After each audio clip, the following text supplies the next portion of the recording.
Video में history की कुछ फैक्चुअल इन्फॉर्मेशंस देखेंगे जो कि एग्ज़ाम के पॉइंट ऑफ व्यू से, स्पेशली पीसीएस के पॉइंट ऑफ व्यू से बहुत इंपॉर्टेंट है। और ये सीक्वेंस में वीडियो नहीं है, मतलब जो इंपॉर्टेंट टॉपिक्स हैं उन्हीं को कवर किया गया है। पूरी स्टोरी के लिए अलग से हम देखेंगे क्लासेस कभी। बाकी सेल्फ स्टडी आप करते रहिए एनसीईआरटी से। और इसके अलावा जो ओरिएंट ब्लैकस्टोन की पब्लिकेशन की बुक है आर एस शर्मा की, वहाँ से आप एंशिएंट हिस्ट्री पढ़ सकते हैं।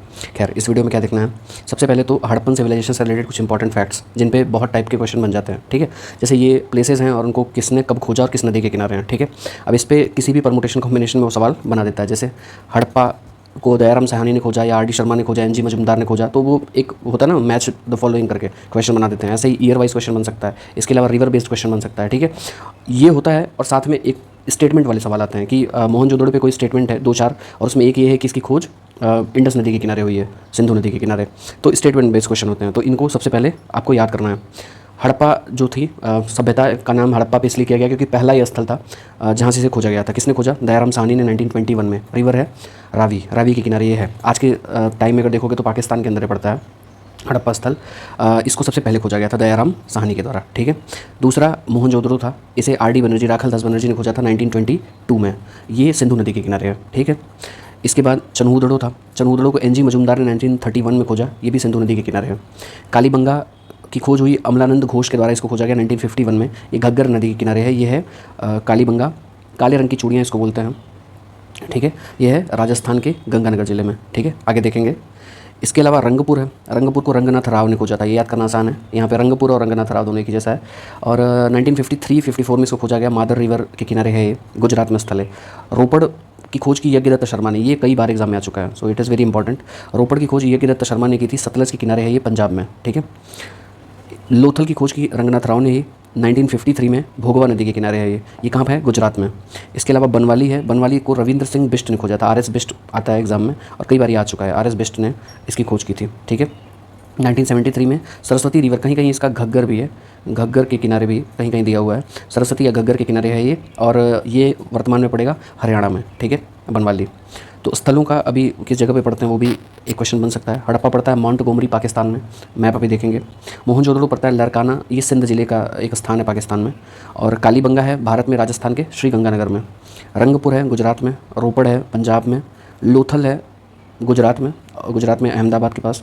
बनवाली जो है वो हिसार हरियाणा में है। ठीक है, तो एटलीस्ट इतने का तो नाम याद होना चाहिए। इसके बाद वाली वीडियो में जब नेक्स्ट टाइम इसको कवर करेंगे तो कुछ थोड़ी अननोन साइट्स को भी देखेंगे, क्योंकि अक्सर करके कुछ अलग टाइप की 1-2 प्लेसेस का नाम भी इसमें दे देता है जो कम फेमस होते हैं स्पेशली। खैर, ये कुछ हड़प्पन साइट्स हैं, इनको देख लेते हैं लोकेशन वाइज। जैसा कि हमने बात किया कि रावी की नदी के तट पे है हड़प्पा। सबसे पहली जो सभ्यता की खोज हुई थी यहीं पे हुई थी, हड़प्पा में। सबसे पूर्वी स्थल है आलमगीरपुर, ये मेरठ उत्तर प्रदेश में है। ठीक है, इसके अलावा रोपड़ पंजाब में देखा हमने, सतलज के किनारे। बनवाली है जो कि हरियाणा में है। कालीबंगा, कालीबंगा राजस्थान में है, राजस्थान में कहाँ? श्रीगंगानगर जिला जो है वहाँ का।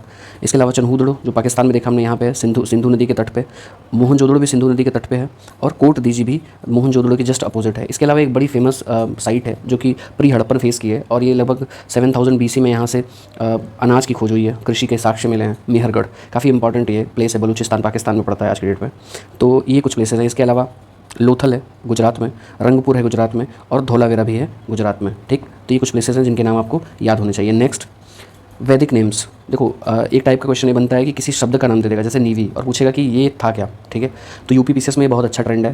लगभग 2-4 सवाल तो एंशिएंट हिस्ट्री में ऐसे बनते ही हैं जिनमें वो बस ये जानना चाहते हैं कि ये है क्या। ठीक है, आपको पता है कि नहीं। तो ऐसे नेम्स वैदिक पीरियड से स्टार्ट होंगे और पूरे मेडिवल पीरियड तक चलेंगे, जहाँ पे नेम बेस्ड क्वेश्चन पूछे जाते हैं। ठीक है, तो ऐसे कुछ नाम है, जैसे अघन्य कहा जाता था गाय को। अघन्य का मतलब होता है न मारने योग्य। ठीक है, तो गाय को ये लोग पवित्र मानते थे, इस वजह से इसको अघन्य कहते थे। नीवी शब्द प्रयोग किया जाता था एक तरह के कपड़े के लिए, कपड़ा जो नीचे पहना जाता था उसको नीवी कहते थे। रई शब्द ये लोग इस्तेमाल करते थे। रई मतलब ये रई इस तरह लिखा जाएगा। रई संपत्ति की गणना के लिए प्रयोग किया जाता था। तब संपत्ति मवेशी होते थे, यानी गायें होती थी, तो गायों की गणना रई में करते थे। ठीक है, बेनकाट शब्द इस्तेमाल किया जाता था अधिक ब्याज लेने वालों को, जो सूदखोर लोग होते हैं उनके लिए बेनकाट शब्द का प्रयोग किया जाता था। ठीक है, विष क्या था?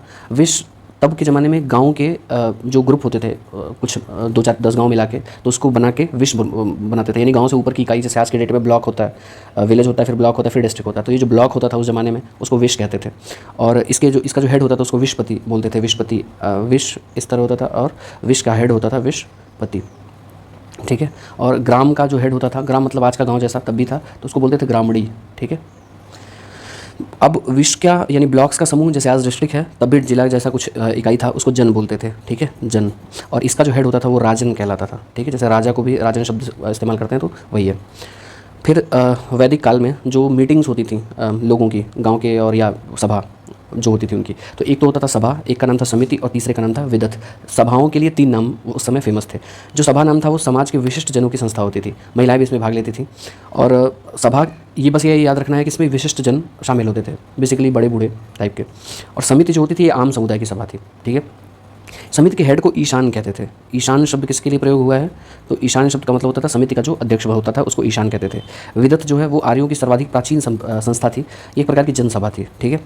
महिलाओं की उपस्थिति तीनों में ही होती थी, ठीक है। कहीं एक्सेप्शन दिए रहते हैं, लेकिन तीनों में जनरली माना जाता है। ऋग्वेदिक काल में महिलाओं को हर जगह परमिशन थी। उत्तर वैदिक काल से चीज़ें थोड़ी थोड़ी बदलनी शुरू होंगी, ठीक है।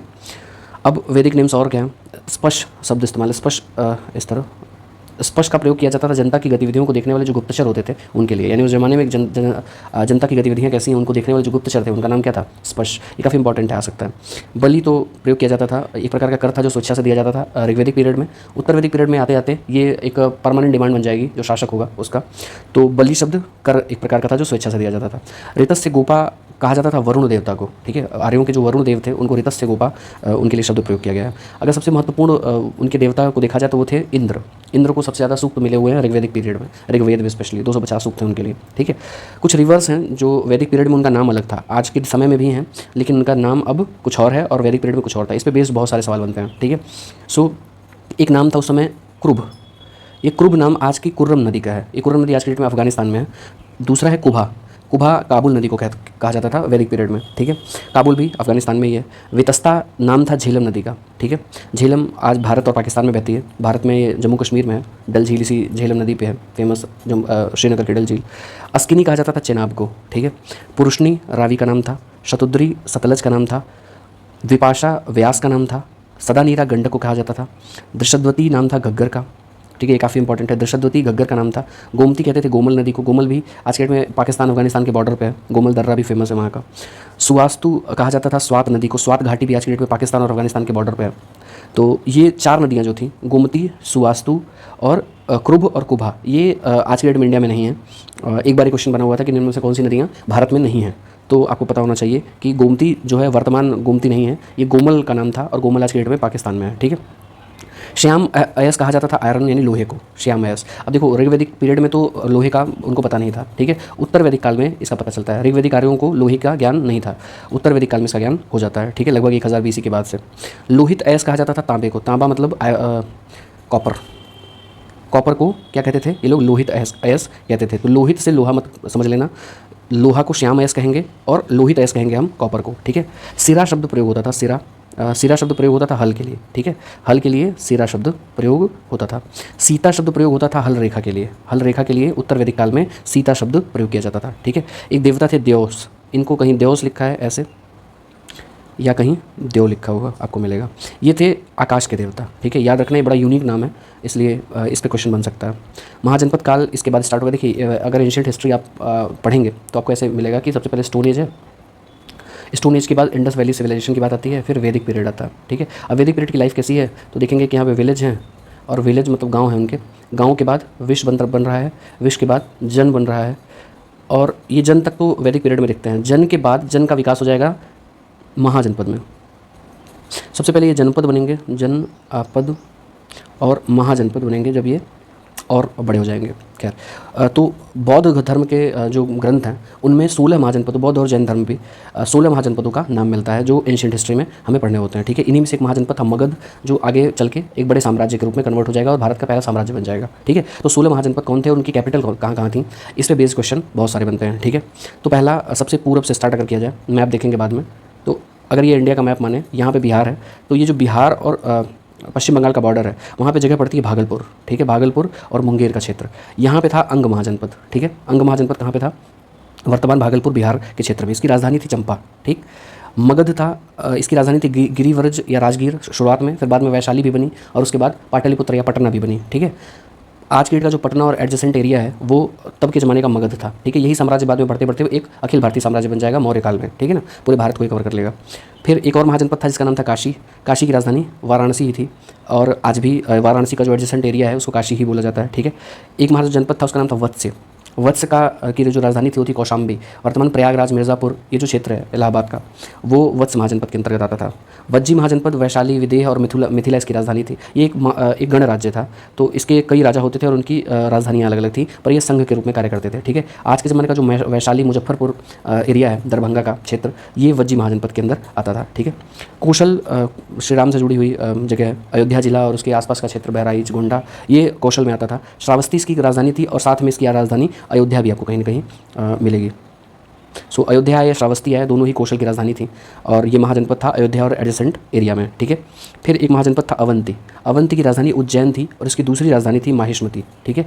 ये आज के ज़माने का जो उज्जैन क्षेत्र है, महाराष्ट्र और एमपी का लगा हुआ एरिया, नर्मदा नदी के आसपास का क्षेत्र, ये है तब के ज़माने का अवंती। और अवंती मगध के बाद दूसरा सबसे महत्वपूर्ण महाजनपद भी था। इसके अलावा मल्ल महाजनपद था। आज के ज़माने का जो कुशीनगर और गोरखपुर का क्षेत्र है, ये मल्लों के अधीन होता था तब। कुशावती या कुशीनारा इसकी राजधानी थी, वर्तमान जो कुशीनगर क्षेत्र है वहाँ। यहीं पे महात्मा बुद्ध को परिनिर्वाण उन्होंने प्राप्त किया था, और इसीलिए फेमस जगह भी है कुशीनगर आज का। महाजनपदों में अगला था पांचाल। पांचालों की राजधानी थी अहिच्छत्र या काम्पिल्य, ठीक है। ये आज का बरेली, बदायूं, फर्रुखाबाद का जो इलाका है वो पांचाल महाजनपद के अंदर आता था, ठीक है। बरेली, बदायूं और फर्रुखाबाद का क्षेत्र। इसकी राजधानी याद रखना अहिच्छत्र या काम्पिल्य। इस पर कई बार क्वेश्चन बने हैं कि पांचालों की राजधानी कौन थी या अहिच्छत्र किसकी राजधानी थी, ठीक है।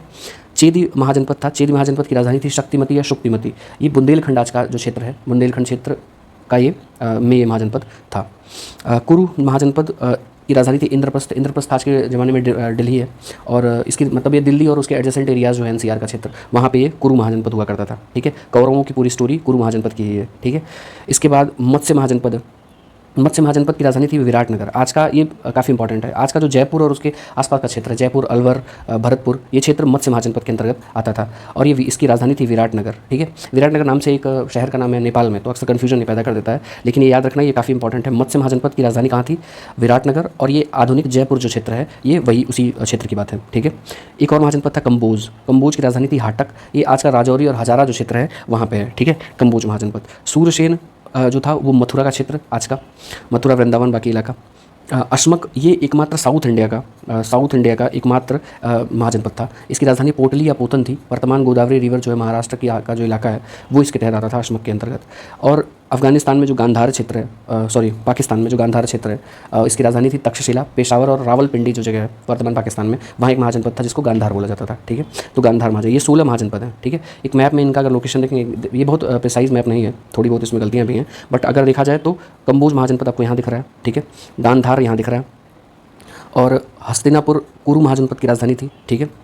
मत्स्य, अवंती, अशमक, ये अशमक महाजनपद है, ठीक है। चेदी, वत्स महाजनपद मतलब आज के डेट का बुंदेलखंड क्षेत्र। मल्ल यानी कुशीनगर, गोरखपुर का इलाका।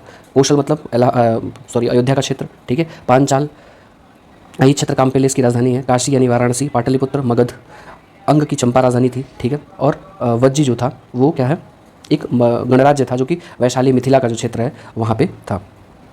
महाजनपद काल में ही दो धर्म भारत में हुए, एक बुद्धिज़्म था और दूसरा जैनिज़्म था, ठीक है। इन दोनों के बारे में बाद में कभी पूरी डिटेल स्टडी करेंगे। अभी इनमें जो सबसे इंपॉर्टेंट क्वेश्चन पूछा जाता है वो इनकी संगीतियों के ऊपर है, ठीक है। संगीति मतलब मीटिंग्स, इनकी जो मीटिंग्स हुई, जैसे जैनों की 2 मीटिंग्स हुई, ठीक है। अभी ये क्वेश्चन पूछा गया था, अभी रिसेंट में एग्जाम हुआ उत्तराखंड पीसीएस का, ठीक है, यूके पीसीएस का।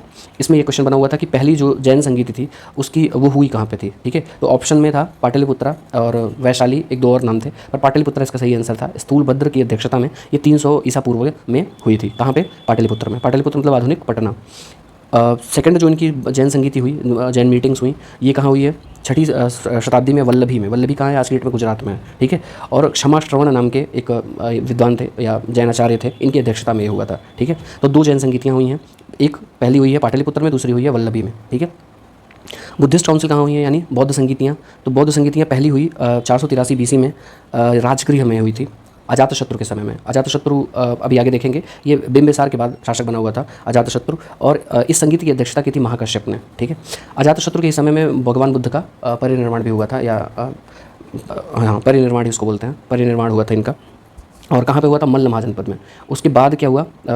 एक संगीत का आयोजन किया गया मीटिंग्स का, ताकि उनकी शिक्षाएं जो थी उनको कंपाइल किया जा सके, ठीक है, नियम बनाया जा सके, संचालन कैसे हो बौद्ध धर्म का, उन सब पे विचार विमर्श करने के लिए पहली मीटिंग हुई थी। कब हुई थी? 483 ईसा पूर्व में। इसके बाद 383 यानी 100 साल के बाद वैशाली में दूसरी बौद्ध संगीत का आयोजन किया गया। कालाशोक के शासनकाल में सभा कामी इसके अध्यक्ष थे, ठीक है। थर्ड जो बौद्ध संगीति हुई 255 ईसा पूर्व में पाटलिपुत्र में हुई अशोक के समय में, और मोगलीपुत्र तिस्स जो थे वो इसके अध्यक्ष थे। चौथी जो बौद्ध संगीति हुई है वो कुंडलवन कश्मीर में हुई है कनिष्क के समय में। कनिष्क कुषाण शासक था और इसकी अध्यक्षता की वसुमित्र ने, और उपाध्यक्ष थे अशोक घोष, ठीक है। तो 4 बौद्ध संगीतियाँ हैं, बहुत ही इंपॉर्टेंट है ये। पहली हुई है 483 BC में, दूसरी हुई है 383 में, तीसरी हुई है 255 BC में, और चौथी 1st AD में हुई है, ठीक है। पहली राजगृह में, राजगीर जो आज का क्षेत्र है, या राजगृह उसको बोलते थे तब, ये बिंबिसार की राजधानी थी। अजातशत्रु के समय भी शुरुआत में ये राजधानी थी, बट बाद में अजातशत्रु ने अपनी राजधानी बदल दी थी, वैशाली कर ली थी। तो अजातशत्रु के समय में ये पहली बौद्ध संगीति हुई है, और दूसरी हुई है वैशाली में कालाशोक के समय में, तीसरी पाटलिपुत्र में अशोक के समय में, और चौथी कुंडलवन कश्मीर में कनिष्क के समय में। अध्यक्ष यहाँ से आप देखेंगे, पहले के अध्यक्ष थे महाकश्यप, दूसरे के सभाकामी, तीसरे के मोगलीपुत्र तिस्स, और चौथी के वसुमित्र। उपाध्यक्ष थे इसके अशोक घोष।